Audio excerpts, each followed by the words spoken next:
Labas, kažkada žadėjau, kad bus išaiškinta tokia pati labiausiai nesuprasta citata visoje Biblijoje vienam iš savo video, kuris yra visiškai susijęs, šitas video yra susijęs su mano senesniu pamokslu, kuris vadinasi Ar Dievas myli visus. Ta eilutė yra Biblijoje labiausiai nesuprasta ir praktiškai visa didžioji krikščionybės dalis jos moko, tą citatą moko melagingai. Praeitas video aiškiai parodė 10 citatų, kurios kalba, kad Dievas nekenčia tam tikrų kategorijų žmonių. Ir tai vadinasi, kad Dievas myli visus yra melas numeris 1 šitoj planetoje kada nors egzistavęs. Ir daugelis tikinčiųjų nesutinka su tom 10 citatų, kurios yra iš Biblijos ir jie remiasi viena iš šitų citatų, kuri yra Jono Evangelija, 3 skyrius, 16 eilutė. Ir daugelis tikinčiųjų galvoja, kad šita eilutė reiškia, kad Dievas myli visus. Ir aš dabar perskaitysiu, kaip jis skamba. Nes Dievas taip pamilo pasaulį, jog atidavė savo viengimį sūnų, kad kiekvienas, kuris jį tiki, nepražūtų, bet turėtų amžiną gyvenimą. Ir šitą citatą turėtų reikšti, kad Dievas myli visus ir visos tos citatos paimtos iš ano video, kad Dievas nekenčia melagių, Dievas nekenčia veidmainių, Dievas nekenčia smurtautojų, Dievas nekenčia išdidžių, Dievas nekenčia darančių neteisybę, Ezavo, gilgaliečių, pražūties indų, daugelio dalykų, ko Dievas nekenčia, yra visiška nesąmonė, nes Dievas taip pamilo pasaulį, jog atidavė savo sūnų, ir citata reiškia, kad Dievas myli visus. O tos citatos yra minėtos, yra Senas testamentas, tai yra neišmanimo laikai ir tai yra tiesiog kažkoks absurdas, išverstas blogai ir tiesiog net neverta apie jas kalbėti, nei prisiminti. Tai yra tokia pozicija, kurią aš atrandu pas daugelį tikinčiųjų visam pasaulyje. Biblijoje niekada žodis pasaulis, kosmos, niekada nereiškia imtinai visų žmonių. Ir visą šitą pamokslą aš išaiškinsiu viską bibliškai ir aš įrodysiu, kad Jono Evangelija 3 skyrius 16 eilutė tikrai nereiškia, kad Dievas myli visus, o tiesiog patvirtinsiu tą patį teiginį, kad tai yra melas, kad Dievas myli visus, yra melas. Ir kaip pasitikrinti, ar tavo bažnyčia, kurioje tu esi, arba tavo mąstymas, ar tavo supratimas, kuriuo tu remiesi, yra teisingas, galime pasitikrinti taip. Jeigu tavo bažnyčia moko, kad Dievas myli visus, tavo bažnyčia yra šėtoniška, satanistinė ir tai yra ne kas kita, kaip Biblija ir kalba, demonų mokymai. Ir taigi, žodis pasaulis priklauso nuo kokio sakinio jis eina ir kaip jisai skamba, kokiam sakiniai. Jį galima vartyti šį žodį, koks pasaulis. Biblija kalba, kad Dievas sukūrė pasaulius. Niekada žodis pasaulis nereiškia imtinai visų žmonių. Ir taigi, aš skirsiu, tai yra tikinčiųjų pasaulis ir netikinčiųjų pasaulis. Dabar, pavyzdžiui, kalbant apie tikinčiųjų pasaulį, nes Dievas taip pamilo pasaulį, jog atidavė savo viengimį sūnų, kad kiekvienas, kuris jį tiki, šitą pasaulį, tikinčiųjų pasaulį, nepražūtų, bet turėtų amžiną gyvenimą. Ir 18 eilutė sako, kas jį tikintas neteisimas, o kas netiki, netikinčiųjų pasaulis dabar, o kas netiki, jau yra pasmerktas už tai, kad netiki vienimio Dievo sūnaus vardo. Hello! Yra 2 kategorijos žmonių šitam pasaulyje. Tai žmonės, matot, šitam pasaulyje, nereiškia vien imtinai. 2 kategorijos žmonių šitam pasaulyje, tai yra tikintys ir netikintys. Tai Dievas myli tuos, kurie tiki. Ir iš viso Biblija sako, net be tikėjimo neįmanoma patikti Dievui. Tai Dievas ir pamilo tuos, kurie tiki, kad nepražūtų jie. Ir dėl jų siuntė Jėzų Kristų savo sūnų. O kas netiki, jau yra pasmerktas. 36 eilutė sako, kas tiki sūnų, turi amžiną gyvenimą. Apie tikinčiųjų pasaulį kalba. Dabar apie netikinčiųjų. O kas nenori sūnaus tikėti, gyvenimo nematys. Virš jo kybo Dievo rūstybė.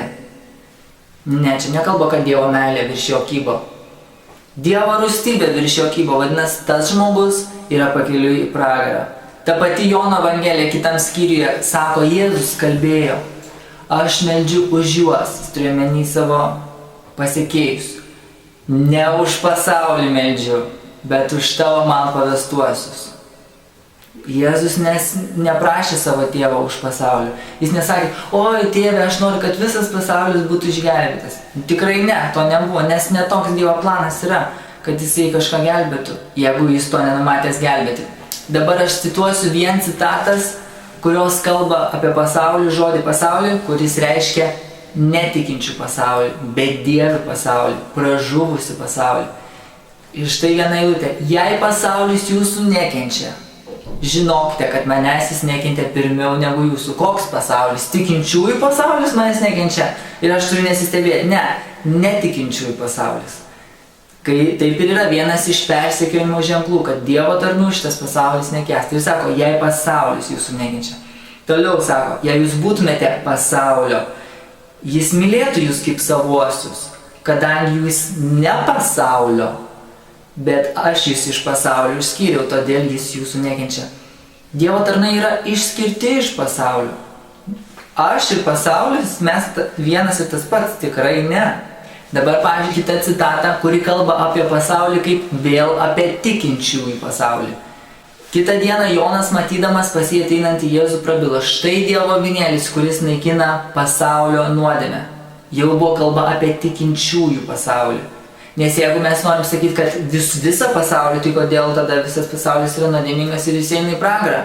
Ar Jėzus panaikino šio pasaulio nuodėmės? Tikrai ne. Jisai panaikino savo Dievo vaikų nuodėmės ir jų kalčių jis daugiau neprisimena. Štai Dievonėlis, kuris naikina pasaulio nuodėmę, jau tikinčiųjų pasaulio. Ir dabar vėl apie tikinčiųjų pasaulį, nes Dievo duona yra tas, kuris nužengia iš dangaus ir duoda pasauliui gyvybę. Vėl kalba apie tikinčiųjų pasaulį, o ne apie bedievių pasaulį, kur Biblija apie jį kalba, kad jie yra mirę. Dievas jam neduoda gyvybės, jisai apie mūsų dabar pasaulį kalba. Tai Dievas Kristuje sutaikino su savimi pasaulį, nebeįskaitydamas žmonėms jų nusikaltimų ir davė mums sutaikinimo žodį. Dievas Jėzus Kristus nesutaikė šio pasaulio, pražuvusio pasaulio su Dievu, neįskaitydamas žmonėms jų nusikaltimų. Taip nėra, žmonės eina į pragarą. Vadinasi, jie nėra susitaikę su Dievu. Ne tą pasaulį, o mumis. Jis davė mums sutaikinimo žodį. Toliau, kita citata dabar kalba vėl apie bedievių pasaulį. Nemylėkite šio pasaulio, nei to, kas yra pasaulyje. Jei kas myli pasaulį, nėra jame tėvo meilės. Vadinasi, to žmogus Dievas nemyli, jeigu tu myli šitą pasaulį. Nes visa, kas pasaulyje, tai kūno geismas, akių geismas ir gyvenimo žydimas. O tai nėra iš tėvo, bet iš pasaulio. Tai apie kokį čia pasaulį? Apie tikinčiųjų pasaulį, kur kūno geismas, akių geismas ir gyvenimo žydimas? Ne, čia apie bedievių pasaulį. Vėl kita citata, kuris sako, kad yra pasaulis bedievių. Dievas nepagailėjo senojo pasaulio, tik išsaugojo teisumo šauklį Nojų. Prisimenat Nojų, tas, kur buvo toksai žmogus su savo šeima, kur paskui Dievas nuskandina visą likusią žmoniją ir tas žmogus su tuo laivu buvo išgelbėtas. Jis nepagailėjo senojo pasaulio, tik išsaugojo teisumo šauklį Nojų ir dar 7. Čia buvo jo šeima, kai siuntė bedievių pasauliui tvaną. Matot, Nojus su savo šeima buvo nepriskiriamas pasauliui. Kita citata. Bet jeigu ištrūkai iš pasaulio purvyno, viešpatis ir gelbėtojo Jėzaus Kristaus pažinimu, jie ir vėl jame įklimpę pralaimi, tai jiems paskui darosi blogiau negu pirma.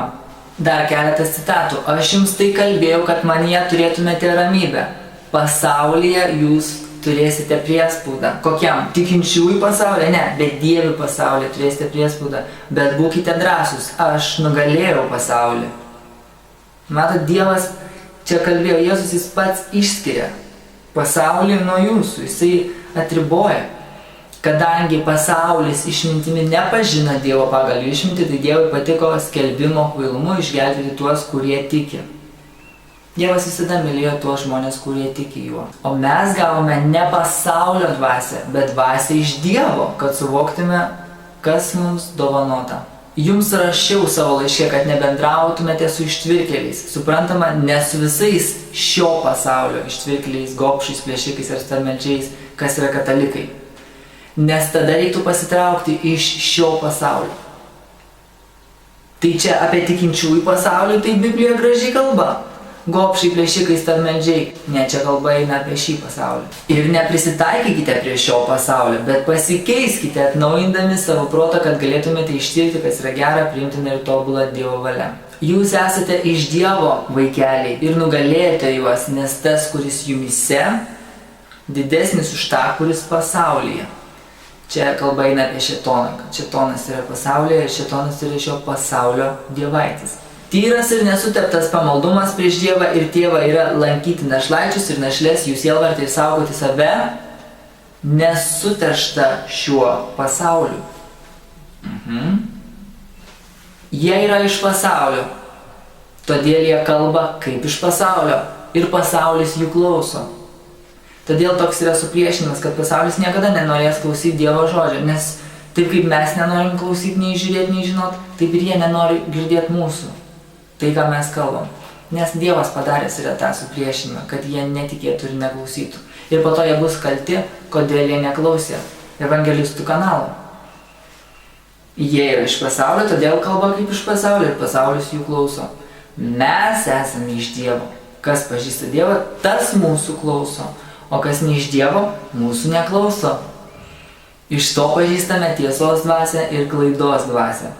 Ir dabar, kad tas Jono Evangelija 3 skyrius 16 eilutė yra papildymas tos eilutės, kad Dievas taip pamilo pasaulį, yra tikinčiųjų pasaulis.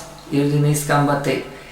Mylimieji, mylėkime vieni kitus, nes meilė yra iš Dievo. Kiekvienas, kuris myli, yra gimęs iš Dievo ir pažįsta Dievą. Kas nemyli, tas nepažįsta Dievo, nes Dievas yra meilė. Nes Dievas yra meilė, čia dar nereiškia, kad Dievas myli visus. Toliau. O Dievo meilė pasireiškia mums. Tuo, kad Dievas atsiuntė į pasaulį savo viengimį sūnų, kad gyventume per jį. Gyventume, tai reiškia, yra numanomas veiksnys mes. O Dievo meilė pasireiškia mums tuo, kad Dievas atsiuntė į pasaulį savo viengimį sūnų, kad gyventume per jį. Bet ne jiems. Hello, Jėzus pasakė, aš nesimeldžiu už šį pasaulį. O Jėzus yra mums pavyzdys. Meilė tai ne tai, jog mes pamilome Dievą, bet kad Jis mus pamilo ir atsiuntė savo sūnų kaip permaldavimą už mūsų nuodėmes. Mylimieji, jei Dievas mus taip pamilo, tai ir mes turime mylėti vieni kitus. Čia nesako, Dievas pamilo visus, Dievas atleidžia visiems. O Dieve, vos neapsivėjau vieną, neseniai čia girdėjau pamokslą kažkokį, ar kažką tai tokio, kad Dievas niekada nepavargsta atleisti žmonėm. Visi šitie pamokslai, visos tos bažnyčios yra, kurios moko, kad Dievas myli visus ir kad Dievas nepavargsta niekada atleisti. Tiesiog ką moko tokios bažnyčios ir tokie pamokslai? Nieko. Tiesiog gyvenk ir daryk savo gyvenimą taip, kaip tu nori gyventi, ir elgis kaip tu nori, nes Dievas niekada nepavargsta tau atleisti. Ir tokie žodžiai taip, gerai, tai va, ką Dievas visą laiką pasiruošęs man atleisti, tai ką tada? Galime ir atsipalaiduoti, biški to, biški no. Tai tokios bažnyčios žmonės netgi tik stumia dar labiau į pasaulį. Ir tai yra melas, tai yra didelė apgavystė ir tokia bažnyčia, kuri taip moko, kad Dievas myli visus, yra satanistinė, demonų mokymai. Ir taigi, tokios bažnyčios, kurios moko, kad Dievas myli visus, nori vieno dalyko, tai jūsų pinigų. Jiem nusišikti yra ant Dievo žodžio, jie niekada jums necituos tai, kas jums nepatiktų, ir jie kalbės būtent tai, kas patinka didžiosiom masėm, kas atpalaiduoja žmonės, kas jų negazdina, kad nieko neverčia žmonių įsitempti, o tai yra ne tai, ką Biblija sako. Todėl, jeigu tau iš tikrųjų rūpi tavo nemirtingos sielos likimas, tu nesėdėsi tokioje bažnyčioje ir neprasidėsi. Evangelistų kanalas pamokslauja tai ir nepataikauja niekada. Mūsų tikslas nėra patikti kažkam. Mes kalbam tai, ką sako, tiksliai sako Dievo žodis. Ir jeigu Biblija sako, kad Dievas nekenčia melagių, jeigu tu save atrandi šitose kategorijose, melagiai, veidmainiai, darantis neteisybę, tarkim, dirbantis nelegaliai, kažkokie tai sukčiai, pasikėlę, kažkokie tai vierchai, išdidus širdyje, smurtautojai, tai jūs žinokit, taip sako Dievo žodis. Dievas tavęs nekenčia, jis tavęs nemyli, jis tavęs nekenčia ir jis pasiruošęs tave įmesti į pragarą. Tai yra tai, ką sako Biblija. Ir kažkas gali pasakyti, čia Senas testamentas, čia neišmanimo laikai, Dievas nebe toks. Tai yra melas, nes Biblija sako, kad Dievas yra toks pats, vakar, šiandien ir per amžius. Ir jeigu tu manai, kad prieš 2000 metų staiga Dievas pasikeitė ir pamilo nelaimius veidmainius, žmogžudžius, smurtautojus ir visokius kitus velnius, staiga Dievas pamilo, tu esi melagis ir tu esi pats apgautas ir tu esi pakeliui į pragarą, nes tu pats ir paragini dar kitus žmonės į pragarą, tu pastumi žmonės gyventi nuodėmėj, nes Dievas tave myli ir tu gali daryti ką nori. Tu nieko nepakeisi, nes Dievas tave myli. Tai yra melas. Taip kalba Evangelistų kanalas. Tai sako Biblija ir Biblija netgi perspėja apie melagingus pranašus, kad mes jų neklausytume ir vengtume tokių bažnyčių, kurie yra demonų mokymai. Ir viskas. Tai daugeliu reikia įsidėmėti šitą dalyką, tai yra be galo labai svarbus žodžiai. Dievas myli visus. Yra melas.